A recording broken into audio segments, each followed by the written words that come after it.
As the temperature drops, we realize anxiety may rise for Houstonians who weathered the February freeze of 2021 and went without power.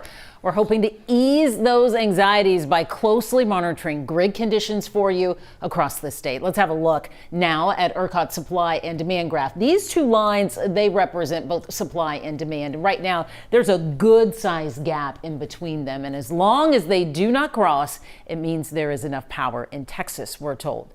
Marcelino Benito, by the way, sat down with Lieutenant Governor Dan Patrick for a wide-ranging, exclusive interview. Marcelino, what did the Lieutenant Governor tell you about the grid ahead of the storm? Well, Mia, the Lieutenant Governor told me the grid is always a worry, especially at night, but he believes this time will be much different. We all remember the Texas freeze back in 2021. That deadly winter storm set records.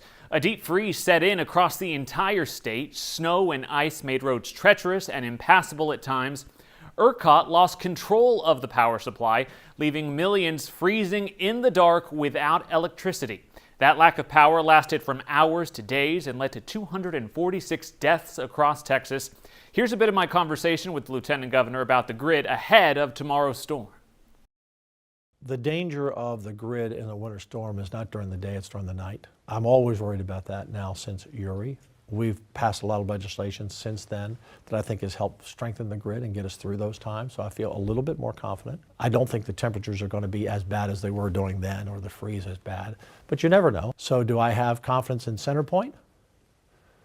We'll see how they perform.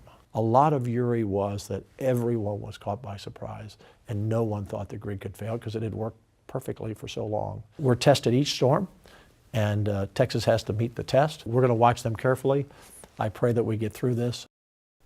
Now, lawmakers will be back in Austin next week when the 89th legislative session gavels in. The Lieutenant Governor telling me the grid will be a top priority again when they get back to work. Len? Most interesting. Hopefully everything will work out.